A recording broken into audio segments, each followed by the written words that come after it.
ಕೇವಲ $8 ಮಹಾರಾಷ್ಟ್ರ ಇತಿಹಾಸ ಸೃಷ್ಟಿಸುವುದನ್ನ ಮಿಸ್ ಮಾಡಿಕೊಂಡರೆ ನಮ್ಮ ಕರ್ನಾಟಕ ವಿಯೆಟ್ನಾಂ ಮತ್ತು ಇಂಡೋನೇಷ್ಯಾವನ್ನ ಹಿಂದಿಕ್ಕಿ ಮುನ್ನುಗ್ಗಿದೆ. ವಿಶ್ವ ಬ್ಯಾಂಕ್ ಬಿಡುಗಡೆ ಮಾಡಿರುವ ಹೊಸ ಲಿಸ್ಟ್ ನಲ್ಲಿರುವ ಶಾಕಿಂಗ್ ವಿಷಯಗಳೇನು? ಕರ್ನಾಟಕ ಸೇರಿ 5 ರಾಜ್ಯಗಳು ನೆಗೆದು ಬಿದ್ದಿದ್ದರೂ ಇಡೀ ದೇಶ ಮಾತ್ರ ಇನ್ನು ಕೆಳಗೆ ಉಳಿದುಕೊಂಡಿದ್ಯಾಕೆ? ಕೊನೆವರೆಗೂ ಮಿಸ್ ಮಾಡದೆ ನೋಡಿ. ನಮ್ಮ ಹೆಮ್ಮೆಯ ಕರ್ನಾಟಕ ಈಗ ಜಾಗತಿಕ ಮಟ್ಟದಲ್ಲಿ ಒಂದು ದೊಡ್ಡ ಮೈಲಿಗಲ್ಲನ್ನ ಸಾಧಿಸಿದೆ. ವಿಶ್ವ ಬ್ಯಾಂಕ್ ಅಂದರೆ ವರ್ಲ್ಡ್ ಬ್ಯಾಂಕ್ ಬಿಡುಗಡೆ ಮಾಡಿರುವ ಹೊಸ ವರದಿಯ ಪ್ರಕಾರ ನಮ್ಮ ಕರ್ನಾಟಕ ಈಗ ಅಧಿಕೃತವಾಗಿ ಅಪ್ಪರ್ ಮಿಡಲ್ ಇನ್ಕಮ್ ಸ್ಟೇಜ್ ಅನ್ನ ದಾಟಿ ಮುನ್ನುಗ್ಗಿದೆ. ಇದರ ಅರ್ಥ ಏನ್ ಗೊತ್ತಾ? ನಮ್ಮ ಕರ್ನಾಟಕದ ತಲಾ ಆದಾಯ ಅಂದರೆ ಪರ್ ಕ್ಯಾಪಿಟಾ ಇನ್ಕಮ್ ಈಗ ಜಾಗತಿಕ ಮಟ್ಟದಲ್ಲಿ ವಿಯೆಟ್ನಾಂ, ಶ್ರೀಲಂಕಾ ಮತ್ತು ಇಂಡೋನೇಷ್ಯಾದಂತಹ ಪ್ರಮುಖ ದೇಶಗಳಿಗಿಂತಲೂ ಹೆಚ್ಚಾಗಿದೆ. ಆದರೆ ಸ್ನೇಹಿತರೆ, ಇದೇ ಸಮಯದಲ್ಲಿ ಒಂದು ಶಾಕಿಂಗ್ ಮತ್ತು ಯೋಚಿಸಬೇಕಾದ ವಿಷಯವೂ ಇಲ್ಲಿದೆ. ಒಂದು ಕಡೆ ಕರ್ನಾಟಕ ಸೇರಿ ಭಾರತದ 5 ರಾಜ್ಯಗಳು ಈ ಸಾಧನೆ ಮಾಡಿದ್ದರೆ ಇಡೀ ಭಾರತ ದೇಶ ಮಾತ್ರ ಇನ್ನು ಲೋಯರ್ ಮಿಡಲ್ ಇನ್ಕಮ್ ಅಂದರೆ ಕೆಳ ಮಧ್ಯಮ ಆದಾಯದ ದೇಶಗಳ ಪಟ್ಟಿಯಲ್ಲೇ ಉಳಿದುಕೊಂಡಿದೆ. ಇಡೀ ದೇಶದ ಸರಾಸರಿ ಆದಾಯಕ್ಕಿಂತ ನಮ್ಮ ಕರ್ನಾಟಕದ ಆದಾಯ ತುಂಬಾ ಹೆಚ್ಚಾಗಿದೆ. ಹಾಗಾದ್ರೆ ಕರ್ನಾಟಕ ಈ ಸಾಧನೆ ಮಾಡಿದ್ದು ಹೇಗೆ? ನಮ್ಮ ರಾಜ್ಯದ ಈ ಸಾಧನೆಯ ಹಿಂದಿರುವ ರಹಸ್ಯವೇನು? ಭಾರತದ ಉಳಿದ ರಾಜ್ಯಗಳ ಕಥೆ ಏನಾಗಿದೆ? ಏನಿದು ವರ್ಲ್ಡ್ ಬ್ಯಾಂಕ್ ವರದಿ? ಅತಿ ಕಡಿಮೆ ಆದಾಯ ಇರುವ ರಾಜ್ಯಗಳು ಯಾವ್ಯಾವು? ಇವೆಲ್ಲವೂ ಇವತ್ತಿನ ವಿಡಿಯೋದಲ್ಲಿ ತುಂಬಾ ಸರಳವಾಗಿ ಇಂಟ್ರೆಸ್ಟಿಂಗ್ ಆಗಿ ತಿಳಿದುಕೊಳ್ಳೋಣ. ವಿಡಿಯೋವನ್ನ ಕೊನೆವರೆಗೂ ಮಿಸ್ ಮಾಡದೆ ನೋಡಿ. ಕರ್ನಾಟಕಕ್ಕೆ ಜಾಗತಿಕ ಮಟ್ಟದ ಬಿಗ್ ಸಕ್ಸಸ್. ವಿಶ್ವ ಬ್ಯಾಂಕ್ನ ಅಪ್ಪರ್ ಮಿಡಲ್ ಇನ್ಕಮ್ ಪಟ್ಟಿಗೆ ಎಂಟ್ರಿ. ಸ್ನೇಹಿತರೆ, ಮೊದಲಿಗೆ ನಮ್ಮ ಕರ್ನಾಟಕದ ಈ ಐತಿಹಾಸಿಕ ಸಾಧನೆ ಬಗ್ಗೆ ಮಾತನಾಡೋಣ. ವಿಶ್ವ ಬ್ಯಾಂಕ್ನ ನಿಯಮಗಳ ಪ್ರಕಾರ ಒಂದು ದೇಶ ಅಥವಾ ರಾಜ್ಯದ ಪರ್ ಕ್ಯಾಪಿಟಾ GNI ಅಂದರೆ ತಲಾ ಒಟ್ಟು ರಾಷ್ಟ್ರೀಯ ಆದಾಯವು $4,636 ದಾಟಿದ್ರೆ ಅದನ್ನ ಅಪ್ಪರ್ ಮಿಡಲ್ ಇನ್ಕಮ್ ಕ್ಯಾಟಗರಿಗೆ ಸೇರಿಸಲಾಗುತ್ತದೆ. ಈಗ ನಮ್ಮ ಕರ್ನಾಟಕದ ತಲಾ ಆದಾಯ ಬರೋಬ್ಬರಿ $5,579 ತಲುಪಿದೆ. ಇದು ಸಾಮಾನ್ಯ ಸಾಧನೆಯೇನೂ ಅಲ್ಲ. ನಮ್ಮ ರಾಜ್ಯದ ಈ ಭರ್ಜರಿ ಯಶಸ್ಸು ಕೇವಲ ಕಾಗದದ ಮೇಲಷ್ಟೇ ಅಲ್ಲ. ಇದರ ಹಿಂದೆ ನಮ್ಮ ರೈತರು, ಕಾರ್ಮಿಕರು, ಸ್ಟಾರ್ಟ್ಅಪ್ಗಳು, ಉದ್ಯಮಿಗಳು, ಸಂಶೋಧಕರು, ಮಹಿಳೆಯರು ಮತ್ತು ಯುವಕರ ಕಠಿಣ ಶ್ರಮ ಅಡಗಿದೆ. ತಂತ್ರಜ್ಞಾನ, ಮ್ಯಾನುಫ್ಯಾಕ್ಚರಿಂಗ್, ಇನ್ನೋವೇಷನ್ಸ್ ಮತ್ತು ಇನ್ವೆಸ್ಟ್ಮೆಂಟ್ ಕ್ಷೇತ್ರಗಳಲ್ಲಿ ಕರ್ನಾಟಕ ಮೊದಲಿನಿಂದಲೂ ಕೂಡ ಮುಂಚೂಣಿಯಲ್ಲಿದೆ. ಇದರ ಜೊತೆಗೆ ನಮ್ಮ ಸರ್ಕಾರಗಳು ಶಿಕ್ಷಣ, ಆರೋಗ್ಯ ಮತ್ತು ಇನ್ಫ್ರಾಸ್ಟ್ರಕ್ಚರ್ ಮೇಲೆ ಸತತವಾಗಿ ಮಾಡಿಕೊಂಡು ಬಂದಿರುವ ಇನ್ವೆಸ್ಟ್ಮೆಂಟ್ ಕೂಡ ಇದಕ್ಕೆ ಕಾರಣವಾಗಿದೆ. ಇನ್ನು ಮುಖ್ಯಮಂತ್ರಿ DK ಶಿವಕುಮಾರ್ ಅವರು ಹೇಳಿರುವಂತೆ ಈಗ ಜಾರಿಯಲ್ಲಿರುವ ಸರ್ಕಾರದ 5 ಗ್ಯಾರಂಟಿ ಯೋಜನೆಗಳು ಸಹ ಜನರ ಕೈಗೆ ಹಣ ಸಿಗುವಂತೆ ಮಾಡಿದೆ. ಇದರಿಂದ ಕುಟುಂಬಗಳ ಖರೀದಿ ಸಾಮರ್ಥ್ಯ ಅಂದರೆ ಪರ್ಚೇಸಿಂಗ್ ಪವರ್ ಹೆಚ್ಚಾಗಿದೆ ಮತ್ತು ಎಲ್ಲರೂ ಕರ್ನಾಟಕದ ಈ ಆರ್ಥಿಕ ಬೆಳವಣಿಗೆಯ ಭಾಗಿಯಾಗಲು ಸಾಧ್ಯವಾಗಿದೆಯಂತೆ.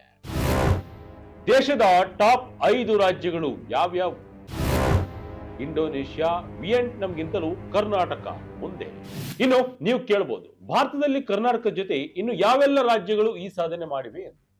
ನಾವು ಭಾರತದಲ್ಲಿ ಕೇವಲ 5 ರಾಜ್ಯಗಳು ಮತ್ತು ಕೇಂದ್ರಾಡಳಿತ ಪ್ರದೇಶಗಳು ಈ ಮೈಲಿಗಲ್ಲನ್ನು ದಾಟಲು ಯಶಸ್ವಿಯಾಗಿವೆ.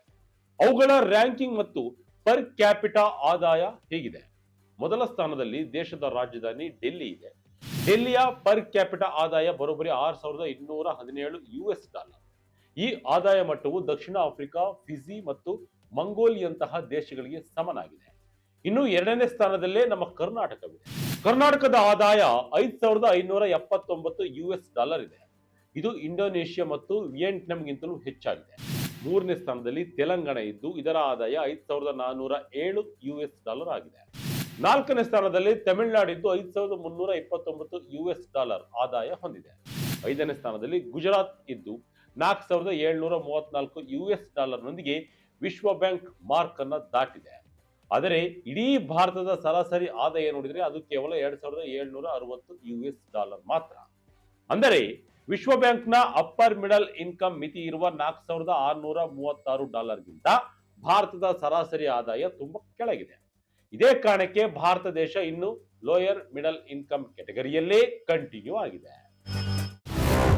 ಕೇವಲ ಕೆಲವೇ ಡಾಲರ್ಗಳಿಂದ ರಾಜ್ಯಗಳಿಗೆ ಮೇಸ್. ಅತಿ ಕಡಿಮೆ ಆದಾಯ ಇರುವ ರಾಜ್ಯಗಳು ಯಾವ್ಯಾವು? ಈ ಲಿಸ್ಟ್ ನಲ್ಲಿ ತುಂಬಾ ಬೇಸರದ ಸಂಗತಿ ಎಂದರೆ ಭಾರತ ಇನ್ನು 3 ಪ್ರಮುಖ ರಾಜ್ಯಗಳು ಈ ಗಡಿಯನ್ನ ದಾಟಲು ಅತ್ಯಂತ ಹತ್ತಿರ ಬಂದು ಮಿಸ್ ಮಾಡಿಕೊಂಡಿವೆ.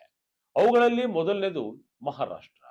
ಮಹಾರಾಷ್ಟ್ರದ ಪರ್ ಕ್ಯಾಪಿಟಾ ಆದಾಯ $4,628 ಆಗಿದೆ. ಕೇವಲ $8 ಮಹಾರಾಷ್ಟ್ರ ಈ ಮೈಲಿಗಲ್ಲನ್ನ ಮಿಸ್ ಮಾಡಿಕೊಂಡಿದೆ. ಇನ್ನು ಹರಿಯಾಣದ ಆದಾಯ $4,627 ಆಗಿದ್ದು ಇದು ಕೇವಲ $9 ಕೊರತೆಯಿಂದ ಹೊರಗುಳಿದಿದೆ.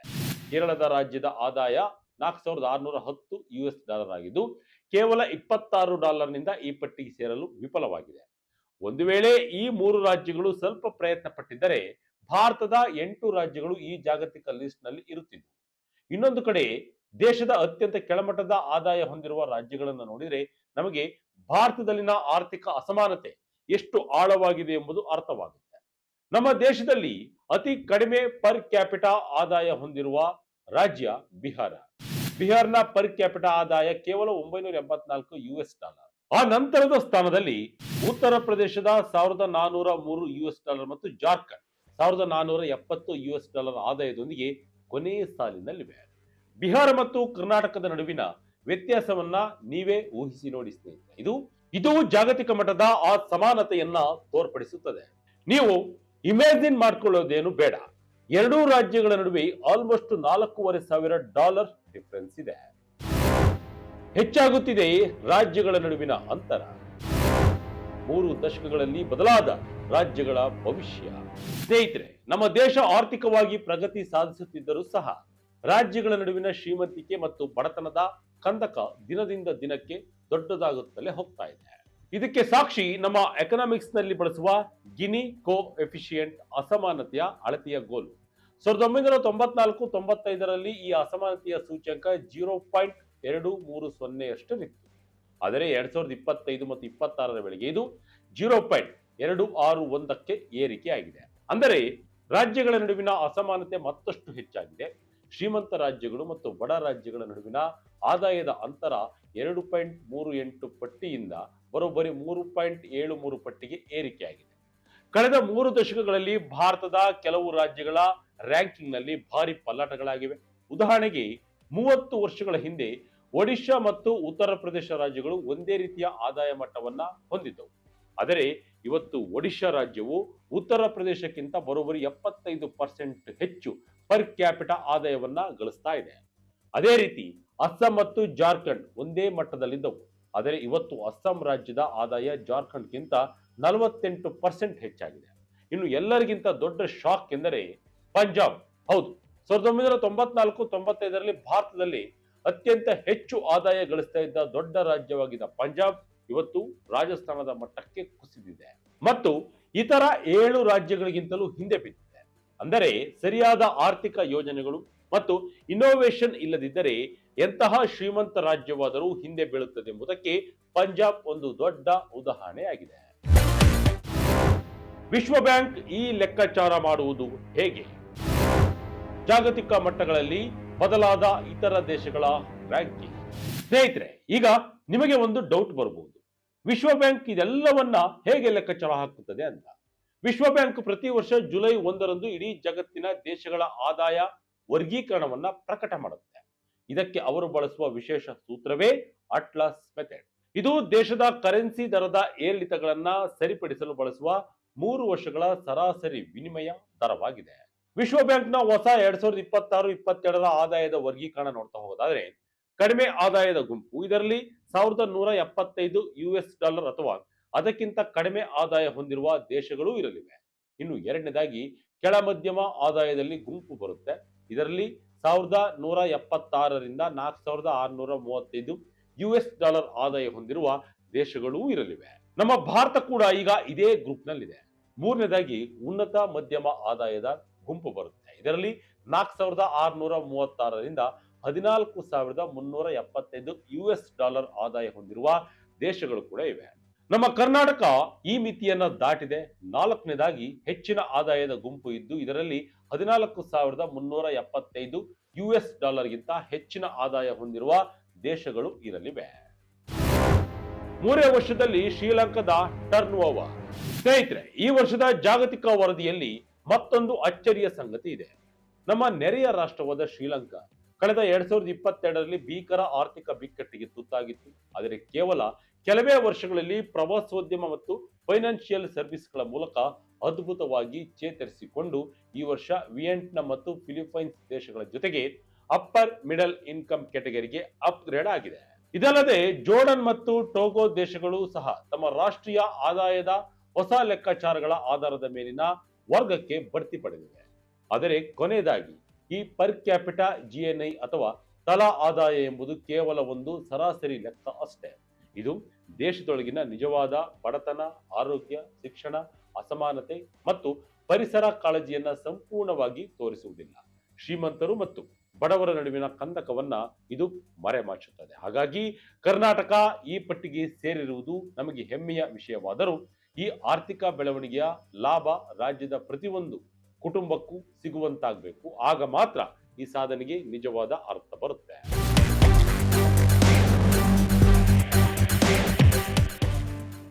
ಒಟ್ಟಿನಲ್ಲಿ ಕರ್ನಾಟಕ ಸೇರಿ 5 ರಾಜ್ಯಗಳು ವಿಶ್ವ ಬ್ಯಾಂಕ್ನ ಅಪ್ಪರ್ ಮಿಡಲ್ ಇನ್ಕಮ್ ಕೆಟಗರಿಯಲ್ಲಿ ಸ್ಥಾನ ಪಡೆದಿವೆ. ಆದರೆ ಭಾರತ ಇನ್ನು ಲೋಯರ್ ಮಿಡಲ್ ಇನ್ಕಮ್ ಕೆಟಗರಿಯಲ್ಲಿಯೇ ಕಂಟಿನ್ಯೂ ಆಗಿರುವುದು ಬೇಸರದ ಸಂಗತಿ. ಅದರಲ್ಲೂ ಭಾರತದ ರಾಜ್ಯಗಳ ನಡುವೆ ಇರುವ ಅಸಮತೋಲನ ಇಡೀ ಜಗತ್ತಿಗೆ ಕಾಣ್ತಾ ಇದೆ. ಇದನ್ನ ಸರ್ಕಾರಗಳು ಯಾವ ರೀತಿ ನಿರ್ವಹಿಸುತ್ತವೆ ಎಂಬುದು ಸದ್ಯದ ಪ್ರಶ್ನೆ. ಈ ಬಗ್ಗೆ ನಿಮಗೆ ಅನಿಸಿದ್ದನ್ನ ಕಮೆಂಟ್ ಮೂಲಕ ಅಭಿಪ್ರಾಯವನ್ನ ಮುಕ್ತವಾಗಿ ತಿಳಿಸಿ. ಇದಾಗಿತ್ತು ಈ ಕ್ಷಣದ ಅಪ್ಡೇಟ್. ಇದೇ ರೀತಿಯ ಅಪ್ಡೇಟ್ಗಳಿಗಾಗಿ Vijaya Kanaka website, YouTube page, Facebook page follow ಮಾಡಿ. ಧನ್ಯವಾದಗಳು.